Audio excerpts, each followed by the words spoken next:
नमस्कार दोस्तों। 17 सितंबर साल 2024 जो बहुत ही डरा देने वाले दिन थी दोस्तों, क्योंकि एक एस्टेरॉयड जो हमारे धरती को बहुत ही तेज़ी से आ रहा था और वो इतनी बड़ी थी कि दोस्तों जैसे 2 फुटबॉल मैदान यानी 720 फुट बड़ा एस्टेरॉयड एफएफसीएस जो हमारे धरती की ओर बहुत ही तेज़ी से आ रहा था। ऐसा मानो कि 17 सितंबर को दुनिया समाप्त हो जाएगी दोस्तों।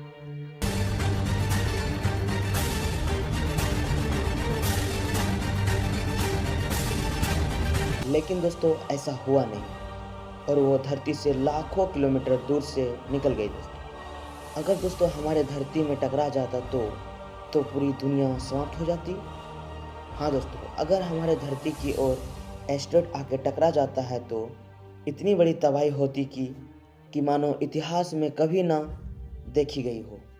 दोस्तों हिरोशिमा में गिराए गए बम से 1 बिलियन गुना ज़्यादा एनर्जी रिलीज होगी और 100 मीटर बेस सुनामी उठेगी दोस्तों और पूरी शहरों को सफाया कर जाएगा।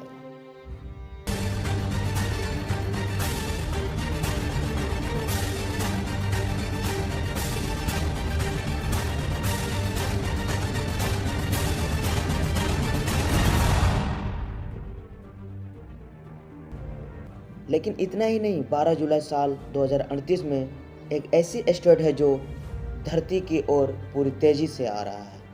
ऐसा मैं नहीं दोस्तों, नासा के साइंटिस्ट ने यह अलर्ट जारी की है। ये पोस्ट आप देख सकते हैं जो कि इसकी टकराने की संभावना 72% बताई जा रही है। आखिर दोस्तों एस्टेरॉयड होता क्या है और ऐसी कौन कौन सी खतरनाक एस्टेरॉयड है जो धरती के लिए हानिकारक है। एस्टेरॉयड को दोस्तों प्लैनेटॉयड भी कहते हैं क्योंकि ये छोटे से प्लैनेट्स की तरह होती है जो बेसिकली बड़े से पत्थर की तरह होते हैं और ये स्पेस में घूम रहे होते हैं और इनका साइज 10 से 15 किलोमीटर तक भी हो सकते हैं या 100 से 150 किलोमीटर की भी हो सकती हैं दोस्तों। सबसे छोटा एस्टेरॉयड जो एग्जिस्ट करता है वो होता है 2 मीटर का और जो सबसे बड़ा होता है वो सेरेस नाम का होता है दोस्तों, जो 940 किलोमीटर डायमीटर में होता है। ज़्यादातर दोस्तों एस्टेरॉयड हमारे सोलर सिस्टम में मार्स और जुपिटर के बीच में एस्टेरॉयड बेल्ट में पाए जाते हैं, जहां पर मिलियनर्स में एस्टेरॉयड पाए जाते हैं। दोस्तों जिस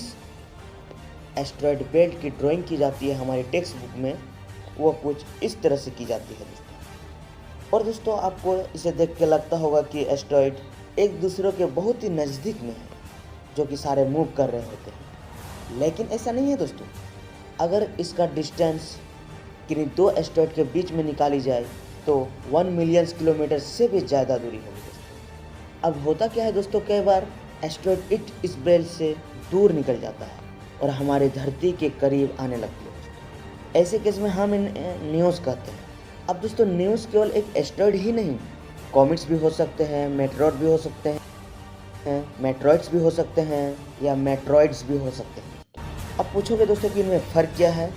दोस्तों बेसिकली ये सब के सब पत्थर ही होते हैं जो स्पेस में मूव कर रहे होते हैं और जिस तरह से हम इसे फर्क उसमें आता है दोस्तों। जैसे कि एस्टेरॉयड बने होते हैं पत्थर और मेटल से और कॉमेट्स बने होते हैं पत्थर और डस्ट से, जो कि इसे डर्टी स्नोबॉल भी कहा जाता है। एस्टेरॉयड्स मार्स और जुपिटर के बीच में एस्टेरॉयड बेल्ट में पाया जाता है और कॉमेट्स क्यूपर बेल्ट में पाया जाता है। ये बेल्ट नेपच्यून के आगे और सोलर सिस्टम से दूर है और कॉमेट्स जब स्पेस में उड़कर जाते हैं उनके पीछे एक टेल सी दिखाई देती है और ये एस्टेरॉयड में दिखाई नहीं देती है। टिपिकली कॉमेट्स का साइज भी बड़ा होता है जो 1 से 15 किलोमीटर तक का भी हो सकता है दोस्तों। जब भी कॉमेट्स धरती के पास से गुजरती है तो उसे हम लोग आसानी से देख सकते हैं, लेकिन एस्टेरॉयड को देखने के लिए हमें टेलीस्कोप की ज़रूरत पड़ती है दोस्तों।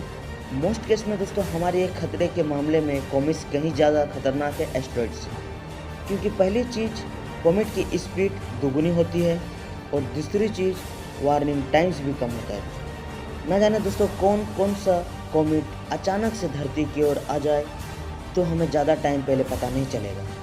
अब दोस्तों मेट्रॉइड होता क्या है। दोस्तों मेट्रॉइड जो एस्टेरॉयड के छोटा सा टुकड़ा होता है, जब कोई मेट्रॉइड हमारे धरती के करीब आते हैं और एटमॉस्फेयर में एंटर कर जाते हैं उसे हम मेट्रोरॉइड कहते हैं। होता है तब बहुत ही तेज़ी से बर्न होता है दोस्तों और एक लाइट की स्ट्रिक्स जैसी हमें दिखती है और जब ये ज़्यादा मात्रा में होता है तब इसे मेटेओर शावर कहते हैं। अगर कोई मेटेओर का टुकड़ा हमारे एटमॉस्फेयर को पार करके जाता है और हमारे धरती में आ गिरता है तो दोस्तों तो उसे एक मेटेओरॉइड कहते हैं। और दोस्तों हमारी इम्पोर्टेंट चीज़ ये है कि न्यूज़ जो एस्टेरॉयड और कॉमेट्स धरती के पास से गुजरता है जिनके वजह से हमें खतरा भी हो सकता है। और दोस्तों ये खतरा होना जायज़ सी बात है क्योंकि आज से 66 मिलियन ईयर पहले ऐसा हो चुका है जो हमारे डायनासोर के साथ हुआ है। आई होप दोस्तों आप सभी को समझ में आ गया होगा कि एस्टेरॉयड होता क्या है और ये कैसे हमारे धरती की ओर आते हैं। दोस्तों ऐसे ही इन्फॉर्मेटिव वीडियो के लिए आप हमारे चैनल के साथ जुड़े रहें। धन्यवाद।